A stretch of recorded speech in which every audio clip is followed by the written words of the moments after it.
maths in dance. Yes, we do have maths in dance.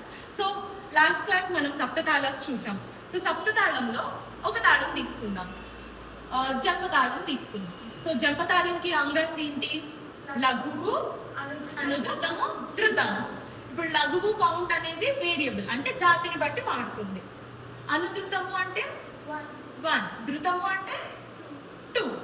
So ఇప్పుడు నేను తిష్ర జాతి తీసుకుంటా. సో తిష్ర జాతి అంటే లఘువు ఏమవుతుంది? 3. సో 3 + 1 + 2 ఎంత? 6. నెక్స్ట్ మనము చతురస్రం అంటే 4. సో ఏమవుతుంది? 4 + 1 + 2 7. నెక్స్ట్ ఖండం అంటే 5. 5 + 1 + 2 8. నెక్స్ట్ ఖండం తర్వాత మిశ్రం అంటే 7. 7 + 1 + 2 10. నెక్స్ట్ సంకీర్ణం అంటే 9.